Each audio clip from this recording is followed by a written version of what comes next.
Welcome to Scoop World Order, a somber September 11th edition. Quick bit of remembrance for those who lost their lives on that terrible day. A tragic day in American history, a day where a lot of heroes were made. A lot of people lost their lives that day. It was an awful day, a great day for America to unite. And I just wanted to say something real quick before we got into this episode in remembrance of those who lost their lives on 9/11. You guys will never be forgotten. That being said, we're going to get into this episode. As always, we appreciate you guys. We appreciate all you Patriots tuning in, watching this show. We're going to break down a little bit of defense. We're going to talk a little bit about what is going on in the Ohio State, in the Woody Hayes right now. It's a pretty heated film discussion yesterday at the WAC. We had a lot of sources reaching out. It was a pretty wild film day on the offensive side of the ball. Defense balled out of control. They did fantastic. We're going to break down a couple of those plays. I think the defense is playing really well. I know people say it's Youngstown State, it's Indiana, but you can only play who the schedule maker, who the athletic director schedules, and these guys are playing really well. They're flying to the ball, a lot of good effort. Jim Knowles has these guys dialed in. Really excited to see as it ramps up this week against Western Kentucky as we head into South Bend in 2 weeks. But as always, thank you guys for tuning into this. Leave a like, click subscribe, and also click that little alert bell if you enjoy our content. Comment who has been our defensive MVP through 2 games, maybe other than Tommy Eichenberg, because he seems like he's the cinch right now. Denzel Burke stepping up. Our ends are actually playing really well. A lot of people are concerned about the sack numbers, but we're going to break down some of the sim pressure stuff that they're doing, where they're dropping. So they're really Jack Sawyer's, I think, playing tremendous football right now. And JT is JT. JT's an absolute animal on the edge. So I think we're going to have a lot of good stuff to show you. Nevada, as we get into the defense, again, I think that this is a year where the defense is going to have to carry the team. I think the defense, when we go to hostile environments, is going to have to shut some guys down. They're going to have to hold guys out of the end zone. Again, I've played on teams like that. The 05 team was a defensive first team, even with Troy Smith, even with Ted Ginn, even with San Antonio. We were AJ Hawk, Dante Whitner, Schlegel, Bobby, those types of guys, Kudla, really, really good players. Do you think this is the kind of team that'll be driven by the defense first? Oh, I don't think there's any doubt about it. I think the defense is clearly the team strength right now. And, when you watch the tape over and over again, and we have the benefit of having the tape, and we try to make the fans a little bit smarter, a little bit more educated, see things that maybe that you missed during the television broadcast, or you missed, by not watching as many times as we do. But the defense is close. The defense is close. And, there's a handful of plays you'd want to have back to do stuff, but the defense did a lot of good things, as they should, against the overmatched Youngstown State team. But the defense did some interesting things. They're showing some different things. They're working on some stuff that you want to be able to put on tape, show to different to teams that future opponents to have them have to make preparations for it and spend some time preparing. But Ohio State did a lot of interesting things. They're clearly doing this spill technique where they're trying to pressure from inside out. That's become obvious. And with the defensive ends are being asked, much to their chagrin, to be a little bit more disciplined. I mean, one of the problems last year with Mike Hall and with Ty Leak and with the guys on the front four was our gap discipline. And when you have a lack of discipline, what ends up happening is big plays. And what you've seen so far this year has been a noticeable decline in big plays. Now, only 2 games, only Indiana Youngstown State. I get it, understand. But it's got to start somewhere. You've got to start in terms of stopping plays against teams like that. And then it's like, we're not even giving up many over 10-yard plays. I think we gave up 4 plays over 8 yards on Saturday. So it's like we're doing a good job with that. But they're asking the defense ends to do some different things that you might have missed the first time around. And it's kind of fun when you kind of look at it and you kind of go, oh, that's interesting. I didn't really notice that the first time around. And, you're not getting it from the broadcasters because the broadcasters aren't telling you about it either. So, I think the defense is a lot closer than people think. And I'm very bullish on the OSU defense. Have some questions about the OSU offense, but I'm optimistic, but very, very bullish on the defense. All right, so we're going to get right into this right now. So we have they call this a simulated pressure. This is you give a look like you're going to go double A gap, which this is a cover 0 look. Where generally you're zeroed up across the board. Everyone is man. But when you do it with the simulated pressure is a defense that's really in vogue right now. Georgia kind of started doing it. And it's basically, it gives the look that you're bringing six, which would be a cover zero, which means that, there's 11 guys on the football field. When you bring six, that means that you're taking up the 5 offensive linemen and the quarterback, and then everybody else across the board is man to man. So it's a very, very aggressive call. It's something that you do to heat up. We have special rules in offensive line protection at Ohio State to deal with that. And our receivers have special rules where they break off those routes fast because the ball's got to come out fast because there's going to be a free rusher. If you're bringing six, I mean, there's going to be a free guy somewhere unless you bring in a receiver. If you're in 5 wide or if you have a back in protection, so you got to get rid of the ball fast. Generally, if there's a back in, the guy who's in coverage on the back is going to add to the pressure. So it's going to be 6 or 7 man pressure. So with the simulated pressure, this is really interesting. So it gives the look where these guys have to treat this like all 6 of these guys are coming across the board. Obviously, you have a back, you got a deep safety. Kind of gives it away that it's not going to be, and it's going to be a sim. So what you do here is instead of bringing these guys, they take a step like they're rushing. You see JT Tumala, and then they both drop back into this little hole right here. And they can do it, they're playing zone coverage, obviously, but they can also spy the quarterback from that position. And in the middle, this is what's really difficult. So these guys have to set vertically, back, back, back. But then you have Steele and Tommy do this little pick technique, this is really hard if you're a center and this guard and tackle are going to get eaten up by these two. So this tackle, to switch this and bump this is extremely difficult. So on the fly, you're expecting to get a pass rush from JT. So as soon as he steps back, you have to push him into here. And by that time, Steele Chambers is already picking the center. See, this is why Steele and Tommy are just absolutely playing phenomenal football. Steele, when you run these things, one guy's usually the guy that dives on the grenade. He's the guy that sacrifices. And then the other guy is the free hitter. Here, the Tommy's the free hitter. So you see Steele come in here and wedge between the center and pick him. And you see our defensive tackle come up here and absorb the guard. And you see Tommy wrap right through here. And again, the beauty of A-gap pressure is this little running back has to step in and take on Tommy Eichenberg, who has a 5-yard head start and weighs 235 pounds and runs a 4.6 and is going to kill you. So they teach these guys don't cut block because if you cut block this guy, he's going to go flying into the quarterback's ACL. But you see Steele. Steele kind of makes all this here. These guys are sacrificing. Jack and JT are sacrificing here and dropping into zone coverage. So they don't get a sack. They don't get a chance to pass rush. Everybody wants to pass rush on 3rd and long. They're being team players and playing team defense and drop it into the zone. But you see this pick and you see Tommy and look at the pressure we get right away. The quarterback has to run for his life. Our 2 edge rush D tackles, you got Mike Hall. I don't know if that's Caden. That might be Caden. So you got Caden at D tackle too, who's like a defensive end. So it's like you have 2 speedy D tackles, rushing contain, a lot of pressure, bad throw. Again, that is the stuff that I think people don't see. I know people like to whip Jack and JT to death because the sack totals aren't there. But I watched the film, and they're getting rid of the ball really fast. I had a comment from somebody in the Woody Hayes who literally said it's almost like if they didn't even have an offensive line and they snapped the ball to the quarterback, our guys couldn't get there fast enough because the ball has gone literally in about 1.5 seconds. So it's really hard to get home. They were catching it and tossing it. So, in the NFL where, guys have these gaudy sack totals, you see these quarterbacks go through read progressions where it's like 3, 4, 5 seconds. And by that time, guys are getting home. Myles Garrett, TJ Watt, the guys you watch on Sunday that gets 3 and 4 sacks. It's not as simple as what these guys are doing. And these guys know, when you're playing some of these teams going into playing Ohio State, their tackles can't hold up against these guys. So they got to get rid of the ball quick. But Nevada, you saw that play. Again, I love that stuff because when I see stuff like that, I go back to my days as a player.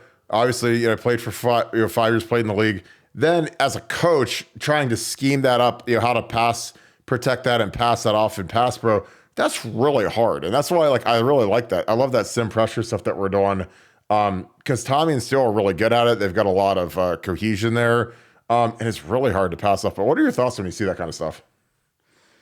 Well, look, it's the whole chess game of trying to vary your looks against offenses today. And out of that 6-man front, you're dropping Jack and JT into the slots because what you're expecting Indiana to do is to run those slants. Call that hot route, run those slants. and if the quarterback gets the ball, is reading six-man blitz, turns and throws it into the on a slant to the outside guy, JT or Jack is standing right there to make a pick and probably a pick six if they do that. But instead, you're dropping it back. You're bringing the pressure for the inside. From that, Ohio State can rush six. They can rush four on one side and drop two on the other side. They can do that from the other side. They can drop the two guys off the inside, off the double A gap blitz, and put them back in more of a standard position. So you've just got a lot of flexibility. But you got to look at the whole defense and look at the whole, the totality of what these guys are being asked to do, because they're being asked to do a lot of things that aren't just necessarily rush the passer. And, I think for defensive ends, it's a little frustrating sometimes because, they want to bend around the corner. They want to spin. They want to stunt. They want to twist and get to the quarterback and get that sack because, in today's age, that is, literally the metric by which we're rating defensive end play. But for great defenses, it's not just about the sacks. It's about team defense and playing within a team concept. And Jack and JT are doing a good job of that. Are they perfect? Far from it. Far from it. Can they be better? Absolutely. They need to be better. But I think that they've been a lot better than people think. And I think there's a lot of stuff going on with the defense where Knowles is trying to unwrap something. And we accept it on the offensive side all the time. We talk about Ryan Day's holding stuff for the future, and we're trying to only show so much, and we're going to save it for team X or Y or Z. Well, the same thing's true on the defense. You don't run everything that you want to show teams the first 2 weeks against Youngstown State. So they're showing some things, they're not showing some things, and they're asking these guys to, again, let's show that you can be disciplined. Let's display that you understand your techniques. Because look, on the first touchdown, Sonny Styles came flat down the line, gave up the outside contain, and the guy walks in and does the little penguin in the end zone right there. And is that a blow on Sonny Styles? No. I mean, Sonny Styles is a great player, going to be a great player, terrific kid. But like, when you don't do your job and you try to freelance, what ends up, bad things happen. And I think Knowles has got to teach all these guys, and it's lessons that they've got to learn over and over again. But I think the defense is close, really close, and I think they'll take another step. This week against Western Kentucky is a big test. When I saw the line, when I saw 26, I couldn't believe it's a 26-point line because I think Western Kentucky is a good team and they can throw the ball. And I think it's the perfect opponent that you want going into to Notre Dame the following week because it's not a cream puff, it's not a cakewalk. It's a team that's going to really test your defense, and we're going to see how far we've come. But Western Kentucky is going to move the ball. We're going to have to get after it to stop them, and this is going to be a fun one. So I'm looking forward to it.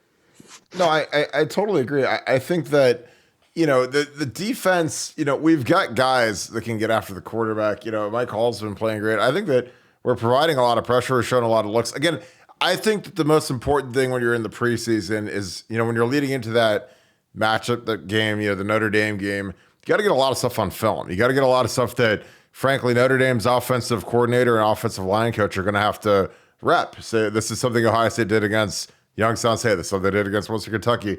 I'd throw a million different blitzes on film over the next week and just say, hey, these are all the things they're going to have to rep. These are the things they have to worry about. Like the sim pressures are just like absolute pain to deal with when they're run well. If they're not run well and your ends aren't athletic enough to drop, I don't think that they're much of an issue at all. But like when you got guys running that pick in the middle with Steele and Tommy, your center has got to be on point, man. Because I'm telling you, he's going to get picked. They're going to go after his snap hand.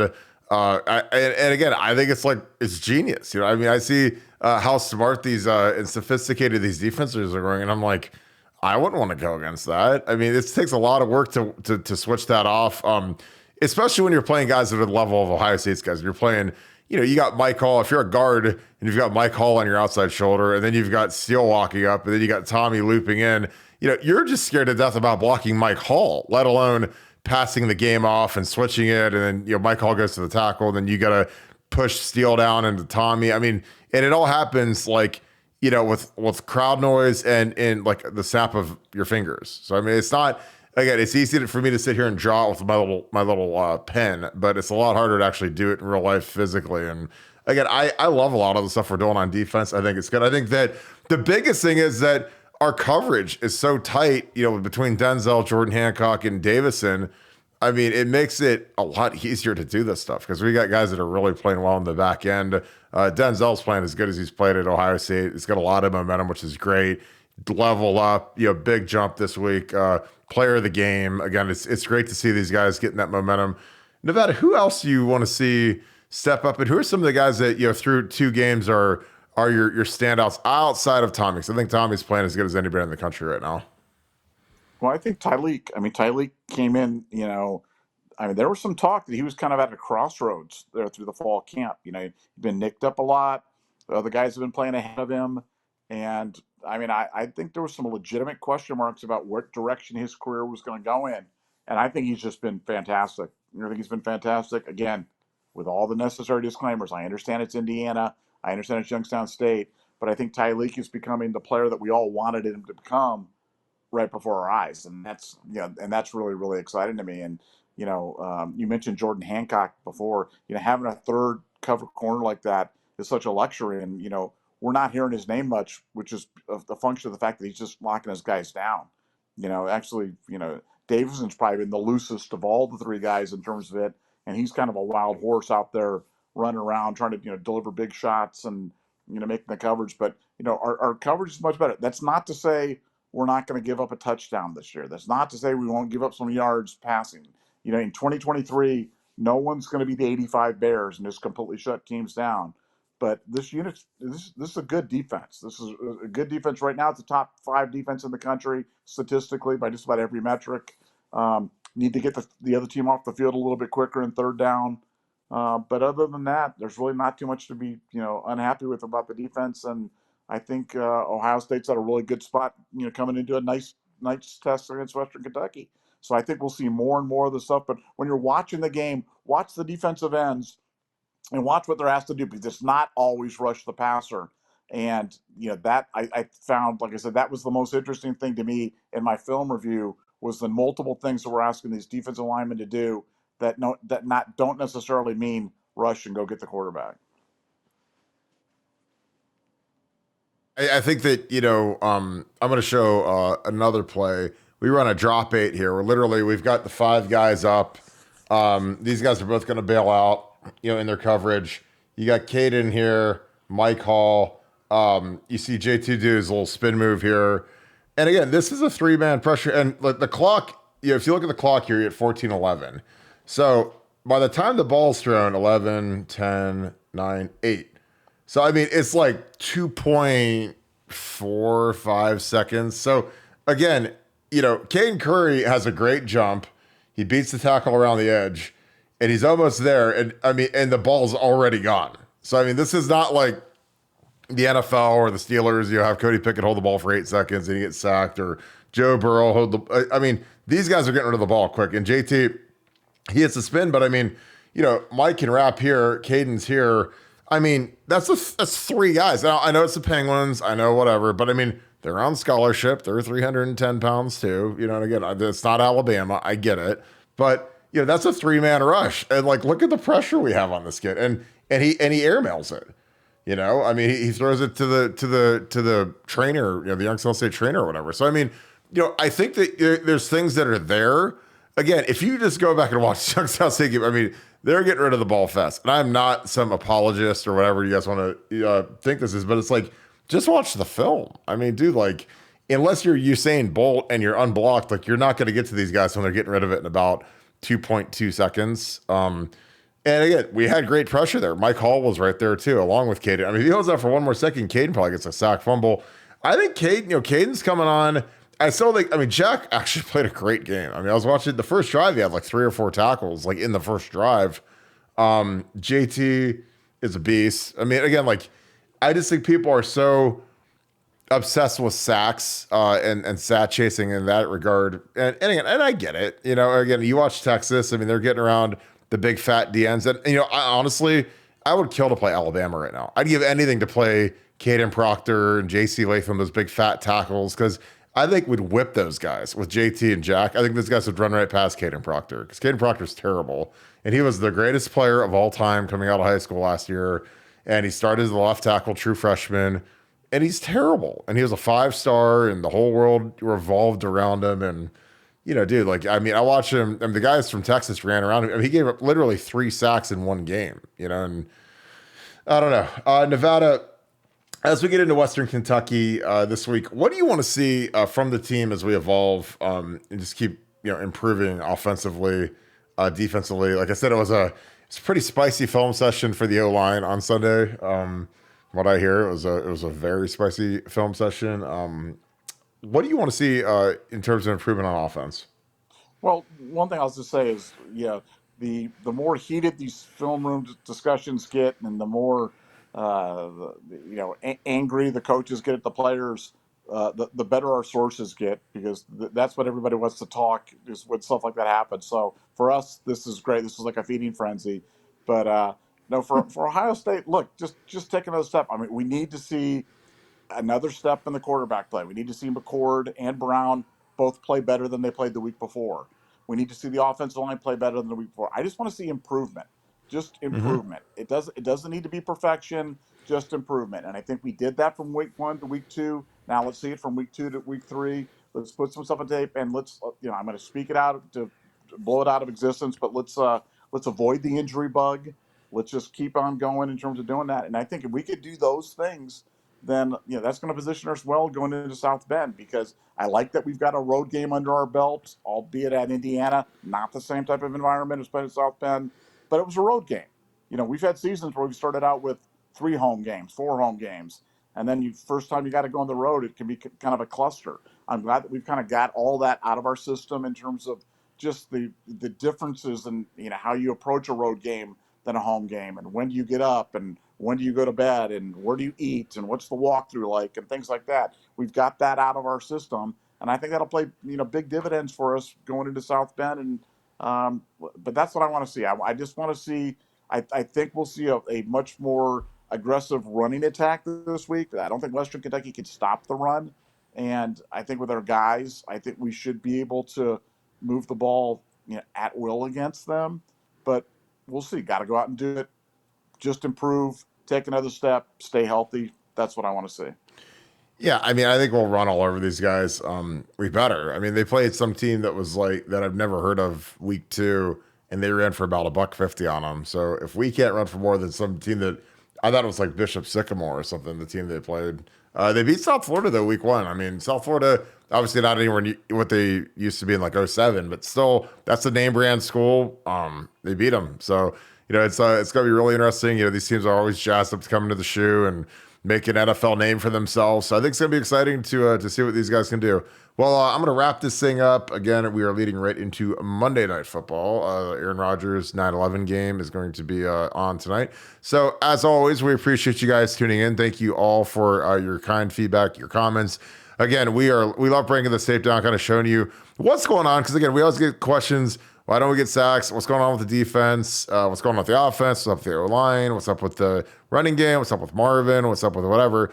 Leave those questions down in the comments, because you guys always give me good ideas for content and what you guys want to see. Because again, we are for you. We are here to help you understand the game better, teach you guys the game.